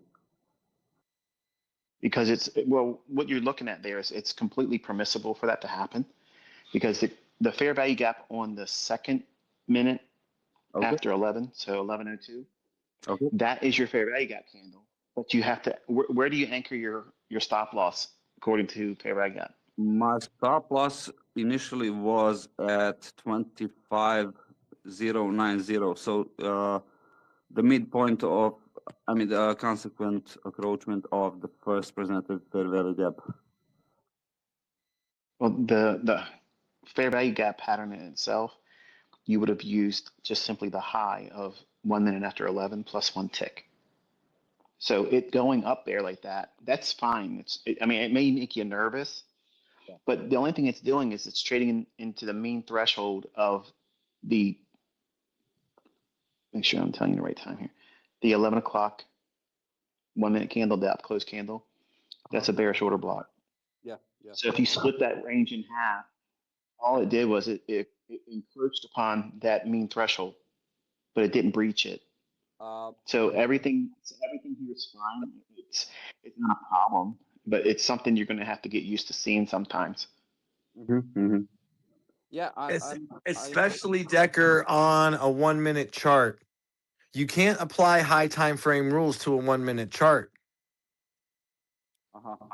Okay, okay. I appreciate you wanting the level of precision and the process. You're applying a high time frame. You're just simply got to look at the OB that Michael's referencing. The OB he's referencing, the wick doesn't even hit mean threshold, and the body is less than the 30%. Correct. So notice the wick doesn't hit the 50% of the OB that he's referred to, and then the closure of the body is at the specified 33 to 25% or lower. So that's already showing weakness, but it's higher than the FEG that you're looking at, but it's only a 1 minute chart, mate. Yeah. In addition to, if you look at your 9:58 a.m. Sorry, 1 minute candle, 950, right? 9:58, 950. 9:58 a.m. New York local time. Yeah. That's a buy side balance, sell side efficiency. If you measure that and grade it, you'll see that your candle concern simply just goes up to consequent encroachment of that buy side balance, sell side efficiency, and it's going to act as an inversion fair value gap. So everything that you're questioning is all part of a simple, normal, everyday occurrence with order flow. Okay, I guess I just need to train my eyes a little bit more. That's all it is. You're just going to spend more time doing it, and you'll get comfortable with it.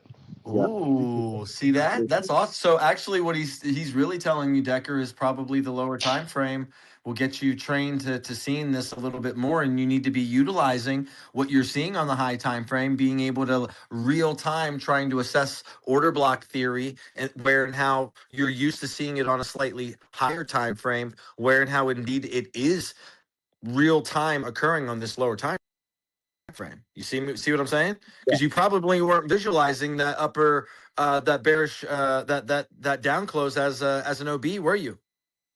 And then it passing and wicking on mean threshold and then closing just below. That's literally order block theory, but we're applying it on the much lower time frame, and that's difficult very quickly, right? Very difficult. Very difficult. Yeah. I mean, I honestly, like I said, I realized I learned so much about everything that I had to throw some stuff away. And my main focus is on the FVGs and, when they get inverted. Are you how much have you studied month 4, brother? Are you all over month 4? Yeah, I went through it. Yeah. I mean, order block theory is so fundamental to everything you're doing within looking at and reading a chart, especially now with the supercharging of understanding the PD array matrix. I mean, you really have a matrix to be applying core content month 4 too.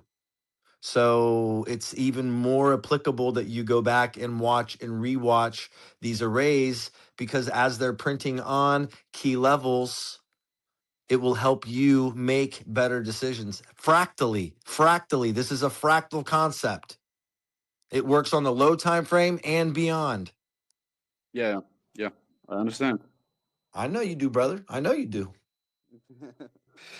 Yeah, I just wanted to say thank you, Michael, for spending your time, which is precious, to teach us. And I'm just following, and that's it.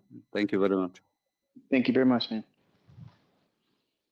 I got my boy MB here who's been like spamming the comments with questions, and he's got some good questions on today's top. Well, he's got a lot. So MB, jump in here, buddy. I was not going to forget about you. I see how excited you are, and hey, the squeaky wheel gets what is that? The The oil. squeaky wheel gets oiled. So there you go, buddy. Thank you for letting me speak. So I'm from the UK. I'm 17. I'm currently in college and working.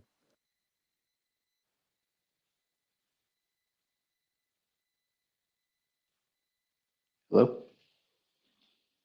Did we lose him? I can't hear anything.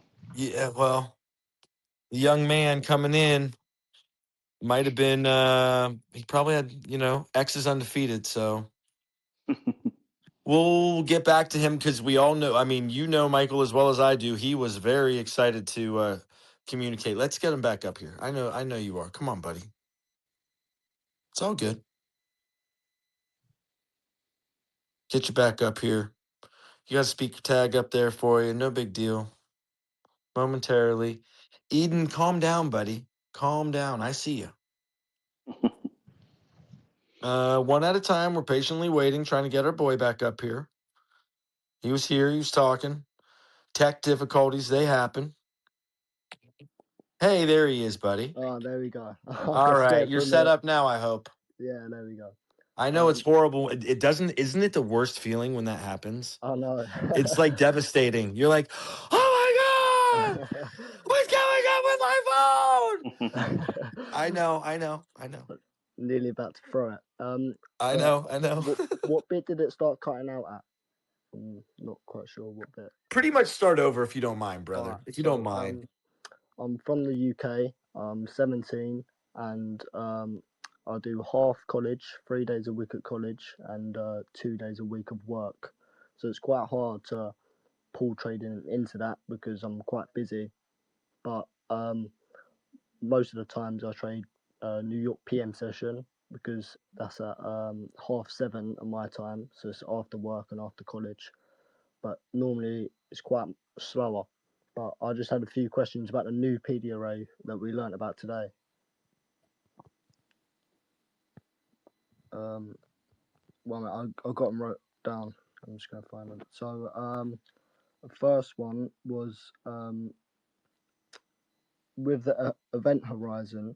Can you use that between the new week opening gaps and new day opening gaps? Yes, sir. Oh, perfect. And then you can use them between any inefficiency, like a new opening gap, new opening gap, opening range gaps. You can use them between pools of liquidity, as I was illustrating today.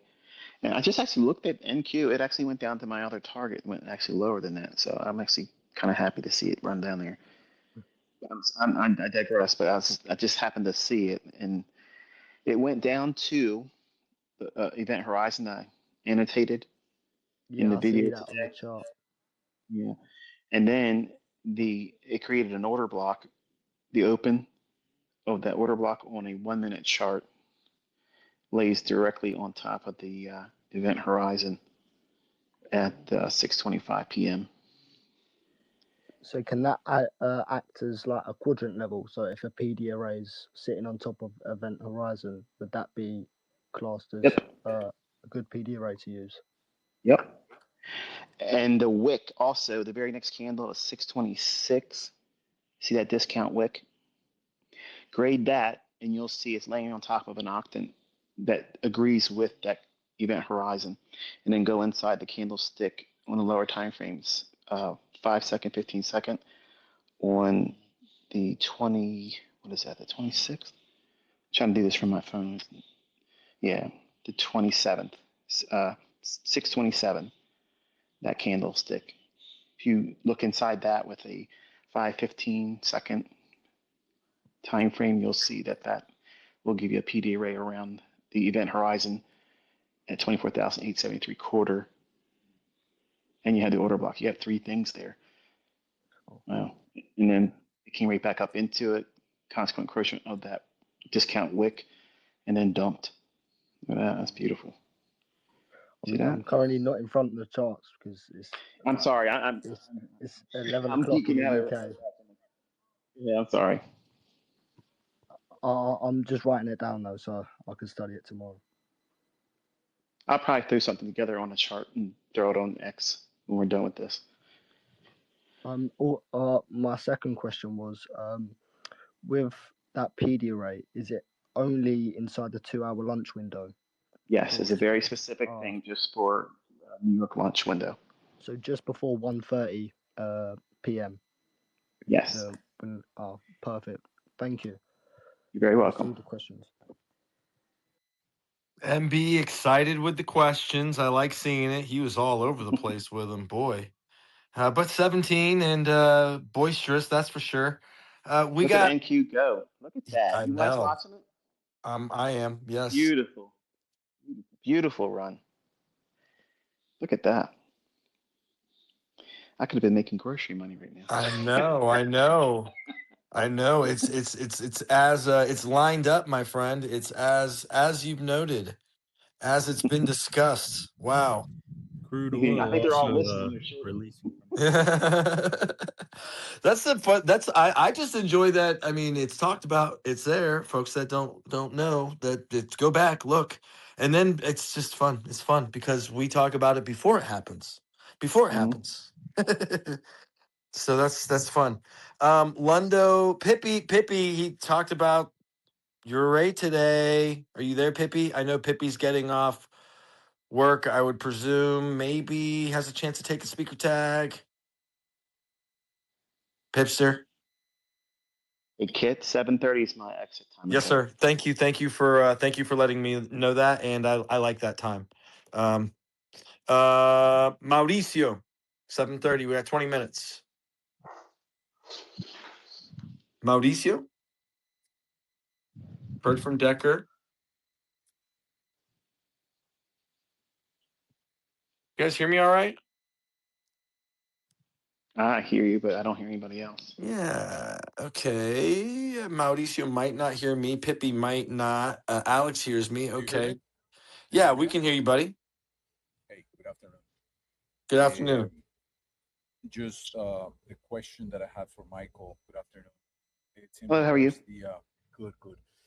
With the current level of volatility that we having with these markets and seeing that the PD arrays are getting, basically filled to the extent, to the maximum extent, and with the videos that I've seen that you've been posted lately, I'm seeing that you're using like a 30-point stop loss on your trades, if I'm not mistaken. So the question is, we should try to lower our leverage to allow a bigger stop loss. Because Yes. that we used to have like 20-point stop loss on NQ and 5 on ES. Yes. I'm trying to show examples of the lowest leverage. I'm trying to show larger than I normally would stop losses because everybody has this opinion that they're not really good at trading unless the stop loss is too small. And in this environment, even myself, it's very, very difficult. Unless I'm in these really ultra sub 1 minute time frames, my stops aren't as tight as they used to be. I'm a little bit more forgiving.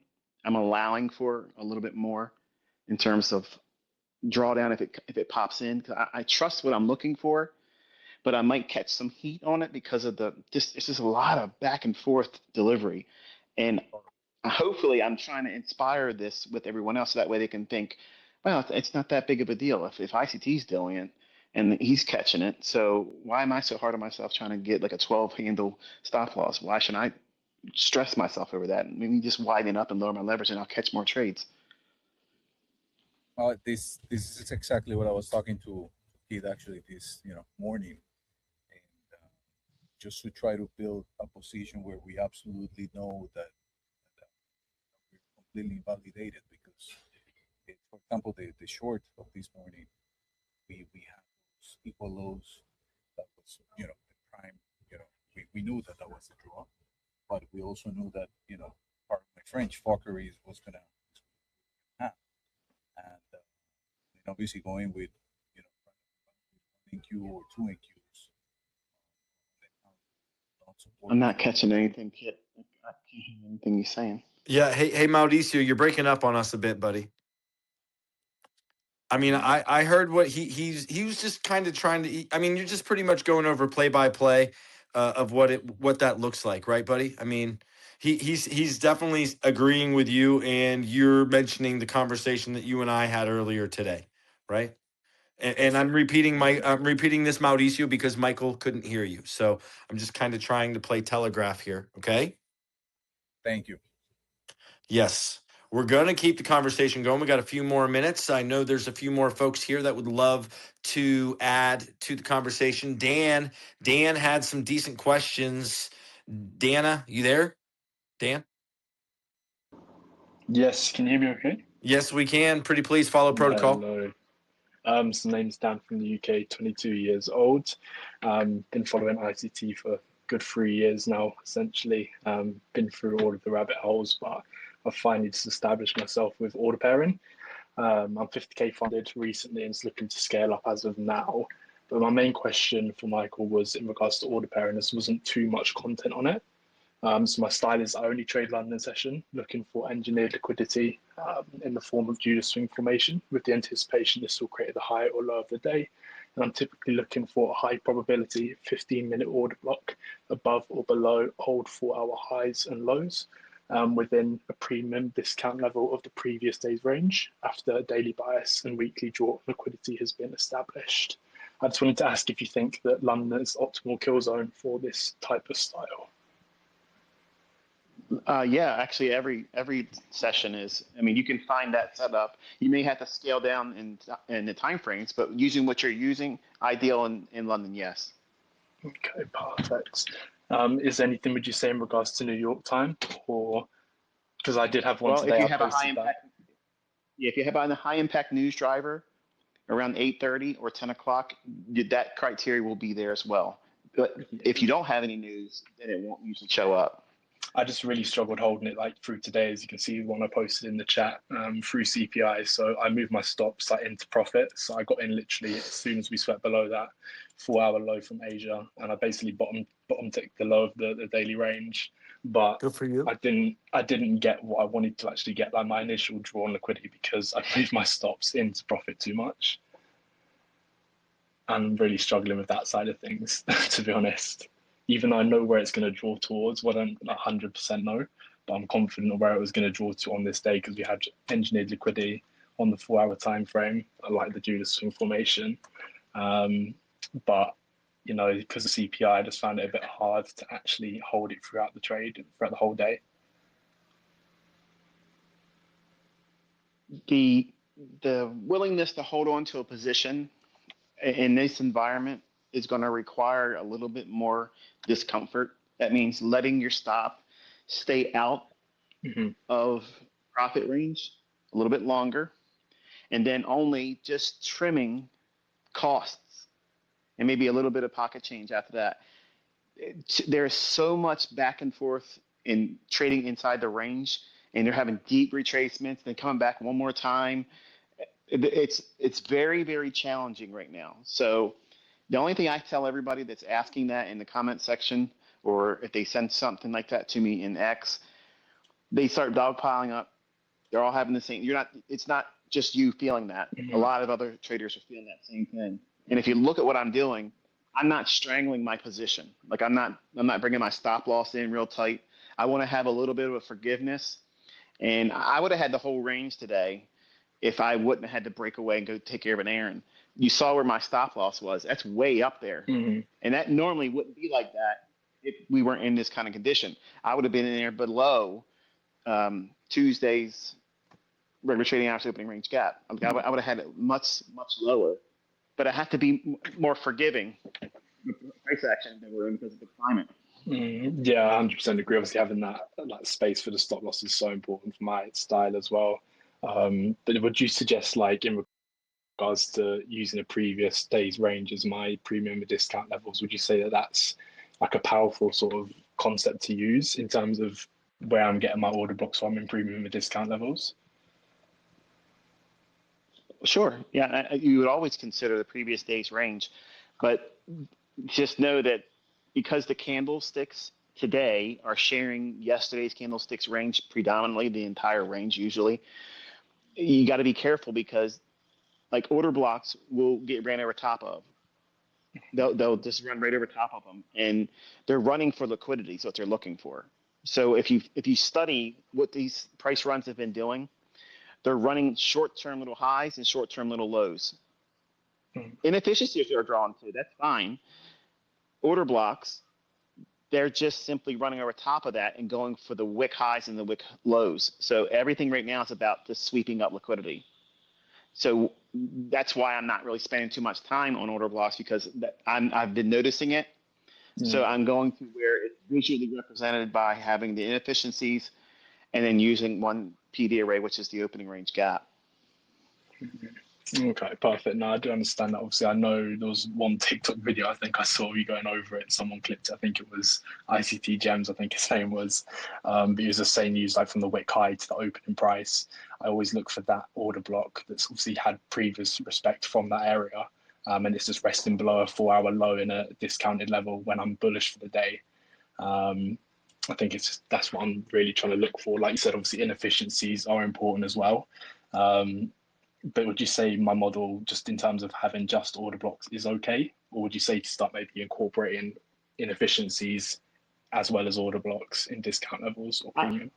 Yeah, I wouldn't say abandon the model. I'm just saying that you're going to have to be a little bit more forgiving and maybe go one trade a day. And if you get it, stop. If you take a loss, don't be in a rush to get back in and do it again. Yeah. Hopefully, we move after next week. We move out of this range a little bit more. Yeah. Either I want it to reverse and make a higher high on the daily, or it needs to come out of this range to the downside strong. Either one, I'm okay with it. Either one. But I think that won't happen until we get on the other side of option expiration. Oh, I agree. Perfect. Well, that's basically everything. Obviously, appreciate everything throughout these years. It's been a long journey getting here, but yeah, I appreciate everything that you've done for your community and for myself. It's been a great journey so far. You're quite welcome. Thank you. Thank you very much. With order blocks, if I insist on trading order blocks and order blocks are getting ran through, would it be indicative that I just not go to a higher time frame trading that order block then, Michael? That would be one way of going around it. Okay. But if you're trading intraday, you're gonna catch a I lot. love order blocks. If order blocks getting ran through, I'm just going to go to a higher time frame and I'm going to refractalize that. I'm going to readdress that fractal through how we understand it in a higher time frame order block.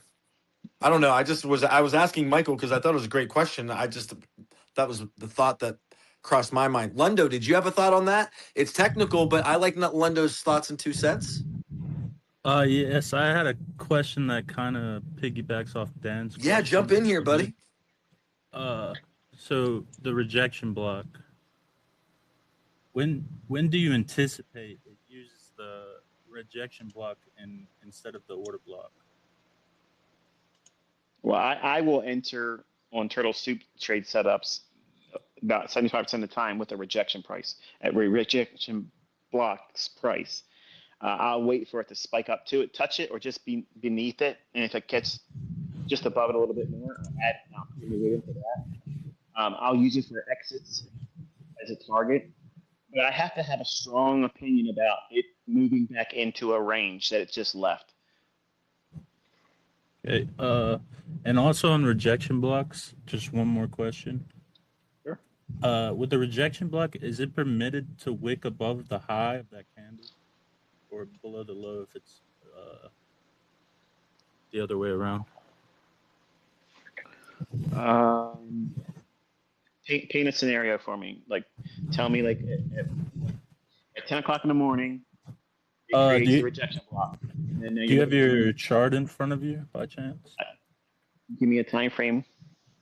The 5-minute time frame. Market. It's going to be comparable between like NQ and ES, but on NQ it uses the order block at the order block. Are you looking at the mini or the micro contract? I'm looking at the main contract. So NQ H2026 on a 5-minute. Yes, at 5:55 a.m. I was framing this as an order block in my analysis. 5:55. Bear with me 1 second, okay? Let me get to that candle. 5-minute chart. Okay, down close candle. Go ahead. So yeah, the 555 candle, I was framing that as an order block post, like in my analysis as CPI unfolded. And at Okay. 8:45 a.m., we tapped into that candle.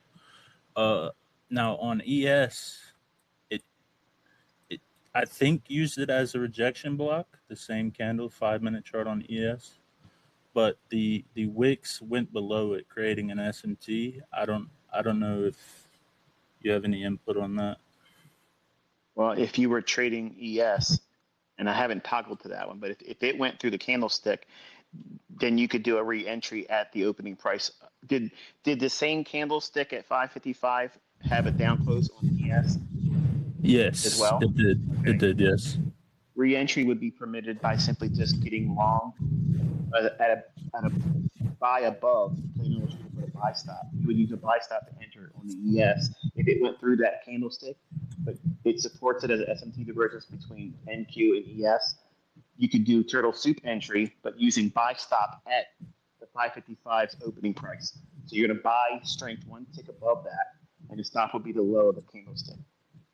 So you're waiting for it for price to show that it's willing to come back above before you enter. Yeah, because you're Okay. seeing the opposite or the reluctance of NQ to make that lower low. So you're being validated with SMT, but you're going to allow price to force you into it by going back above the opening price, which is essentially doing what? It validates the order block again.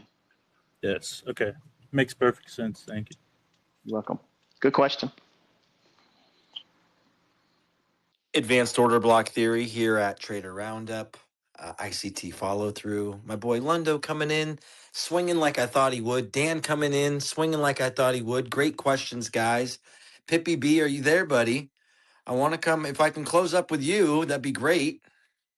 Yeah, actually, I'm here, but I lost my train of thought with the question that I wanted to ask. Right, I'm Okay, I had sorry, a Hey, bro. that's I'm real never sorry. happened to me ever, ever. right. I had a really tough day at work. I couldn't figure out this car, and yeah, it was a tough day. So I'm kind of all over the place. It's I okay. definitely had a question though. When it comes back, I guess I'll catch you next time with it.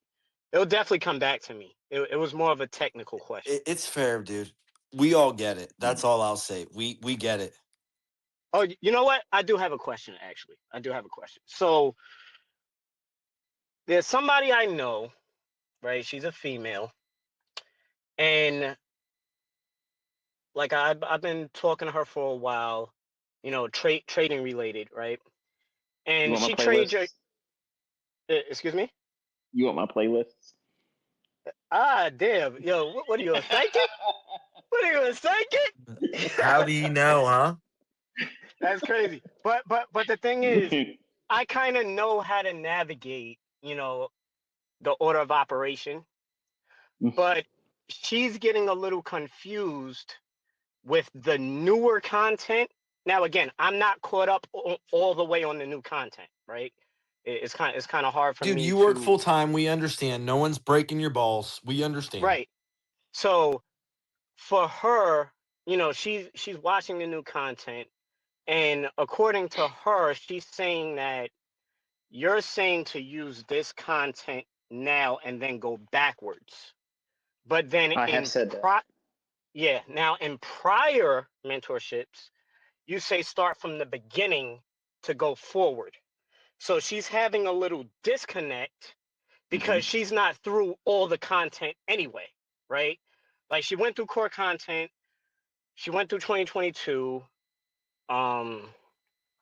maybe a little bit of 2023, and then I think it was a little disconnect like 2024-ish. Now she's back on the new stuff, and what she's hearing now, it's like a conflict of interest compared to what she was dealing with before, and it's kind of clashing for her. So is there anything like you could help out along that realm? Because I know other people go through this too, right? Like if they haven't grasped the concepts, to their liking and stuff that actually resonates with them, right? Because it is a lot of content, it is a lot of material, right? So it can be a little difficult how to navigate it. And I know you do have a video, like the order of operations, but the newer content is kind of conflicting with that, with the order of operations. So if there's anything you could The speak next on time you about sit with that. her, explain to Mm-hmm. her that what I'm doing this year is, and there's a lot of people that's been with me for a long time, and some of them had made mistakes about trying to trade larger leverage, trying to do too many copy account pursuits, and just that I think the leverage scares them and it causes them to collapse and not really be able to focus. And I'm trying to remind everybody, because everything's so expensive, that I will come out here and I'll just trade a micro or two. And I'll spend the majority of the year doing that because I want people to relax about the, it's not sexy. But if I'm out here doing it and I'm showing consistency, a couple $100 a day, that stuff adds up. And I'm removing all the questions about, can this be done? Can he really do it? Does this stuff really work? All these things uh, they don't clash when you look at it in that regard. And for people that's been with me for a while, they're getting treated with things that they wanted to learn behind the paywall. And I'm bringing it out here now because I'm just willing to do it. If she's struggling for just give me a playlist that I can go with, and it's going to be right in the right order, it's Model 2022 or Mentorship 2022. If she just lives there and just watch the stuff, because I'm not really making very, very long videos. I've had a few of them this year, but I'm trying to keep them succinct and small because I want the translation aspect on YouTube for the people around the world that don't understand English. They can just listen to me in their own vernacular and language. This is just a way of reinforcing and showing, wow, this is what's possible. Like, this is what's possible. So it's kind of like an encouragement. Once you know what you're doing, you don't have to have a big account to start growing it. You can do very well with just one micro and never go beyond that. So it's answering several things. A lot of people that first come here, they're doubting me because they hear all the bullshit. I'm a fraud, I'm a scammer, I won't win Robin's Cup, I did a paid mentorship, I'm selling courses, I'm going to write a book, but I'm teaching everything here, so that way you guys don't have to buy the book. But the point is having this encouragement by seeing it being done, and not having very, very large leverage where people can look at it and say, well, yeah, that's a lot of money.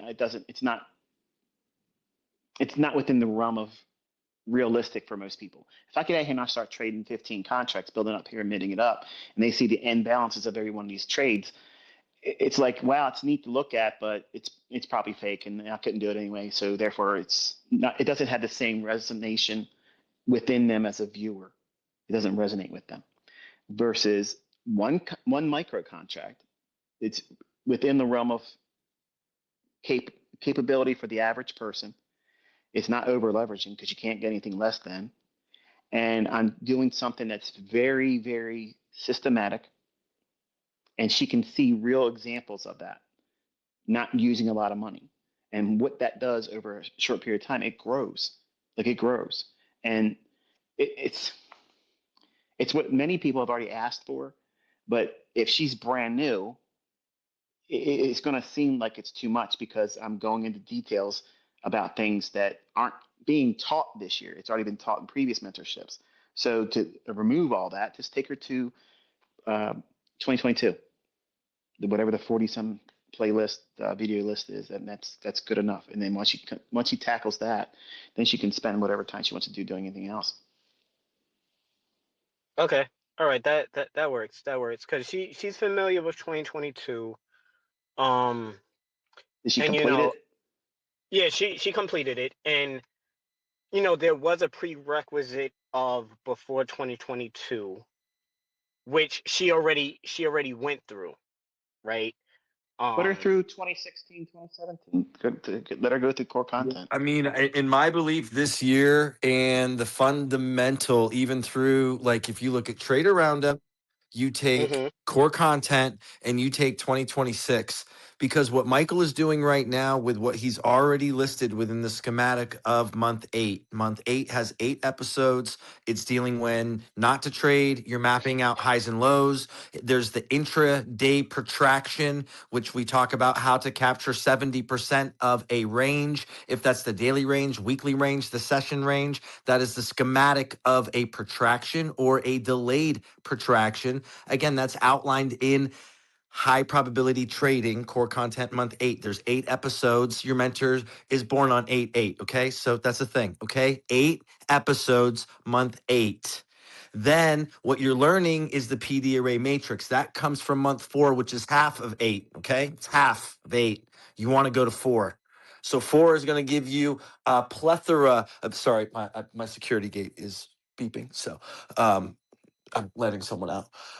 But the month 4 is going to be an application of the PD array matrix, and you're going to want to learn month 4 so that you can actually apply 8 and 4 to when you're going to month 12.